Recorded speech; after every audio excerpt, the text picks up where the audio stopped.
Be still and know that I am God. Welcome to today's selected study topic from the Bible. Welcome back to our continuing study in God's love for man. We're now in lesson 4. In our last lesson, we saw that man in the Garden of Eden was far different from all the other living creatures. He had a need that could not be fully satisfied by any other creatures that had natural life. Adam had both soul and spirit. This made him uniquely different from all other parts of creation.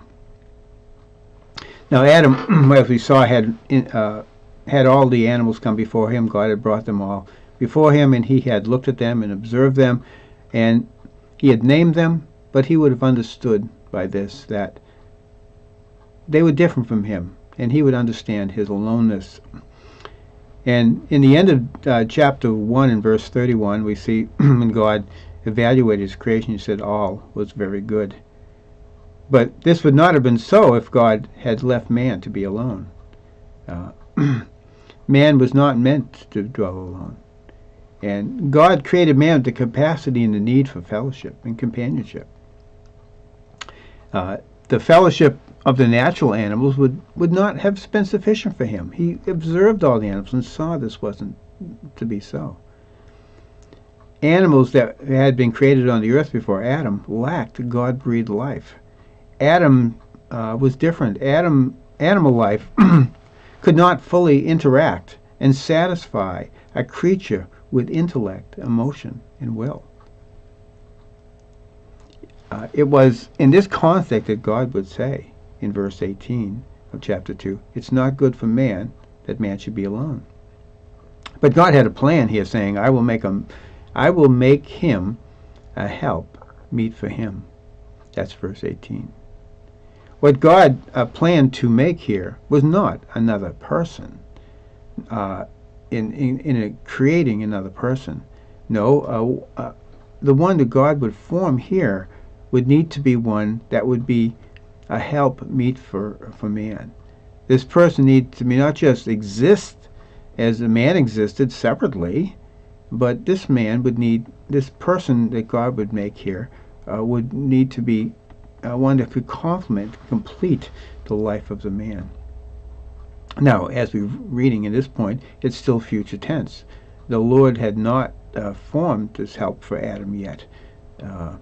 The animals were formed to date were not sufficient of nature to satisfy this need for the man. And from here we can understand that Adam would understand, just as God said, for Adam there was not found an help meet for him. Adam saw this and God saw this. God would, in his wisdom and his love and care, I will add, move to satisfy this need. God had only created one man.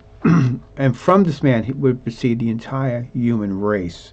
As a side note, it's important that this is so, because the race of Adam is what the Adam that God will eventually redeem, and he redeems it by the race, not by different races, but one race that will take from Adam. So this is important that God did it this way.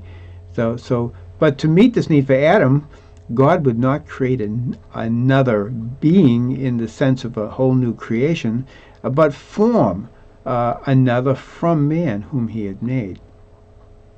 And to do this, we see God did this wonderful thing in the Garden of Eden in verse 21 of chapter 2. The Lord God caused a deep sleep to fall upon Adam, and he slept. And as Adam was in this divinely induced sleep, it says in verse 21, God took one of his ribs and closed it up, the flesh instead thereof. And from this rib that was taken from Adam, the only man he had made ever, from this, God created this man who was in the image and likeness of God. God formed, it says in verse 22, a woman. Now, continuing in God's personal loving care of man, we see here God brought her unto the man. Now, just shortly before this event, Adam had surveyed the God-made creatures in the animal world. He saw this realm, and he found none of them would satisfy his need for companionship. But with God bringing the woman to Adam in Adam's presence, Adam immediately knew that the woman would satisfy this need. The woman was not just another person, but truly a part of him. She complemented him. She completed him. She matched him in intellect, emotion, and will.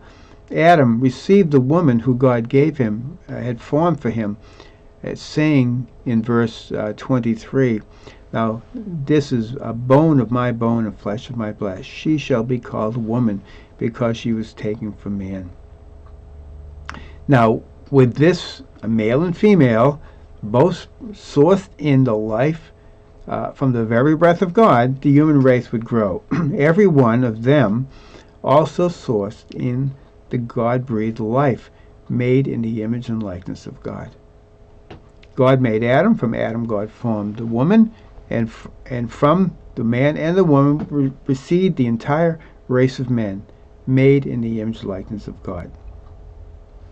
Now, the man and the woman clearly understood what God was doing here. Understood that this was God's plan for the human race. For God had communicated this unto them. After creating the man, male and female, the order shown in chapter 2, but inverted we see the verse saying, God blessed them and said, "Be fruitful and multiply and replenish the earth and subdue it, and have dominion over the fish of the sea, and over the fowls of the air, and over every living thing that moveth upon the face of the earth." They knew that God's desire for them was to, as the first couple, would be to fill the earth, both male and female. They'd be as one flesh and populate the earth. This is God's program. God's very first family was formed here, a man and a woman, to raise a family. So let's get some conclusions here as we finish off this thoughts in our lesson, today's lesson. Again, we see God's personal relationship with man. This is an ongoing theme, and I think it continues today. God personally cared for Adam. God personally cares for you and for me. Now, God is not a God far off, but he wants to be personally involved in the lives of men. Now, man was made with intellect and is an intelligent being, just as God is an intelligent being. Man, as God, has intellect, emotion, and will. And a God is a God of fellowship. And a man has been made in the image of God and is such a creature. Man is not meant to be alone. God made man and the woman to complement each other. It's just a marvelous thing that God has done here. And the two are to be one. And this is a wonderful gift from God. In our next lesson, we'll start looking a little deeper into the type of man is, his rational being and a moral being. And we'll see how this impacts upon God's plan for the human race. Thank you so much for listening today. Stay tuned for the next lesson coming. Thank you.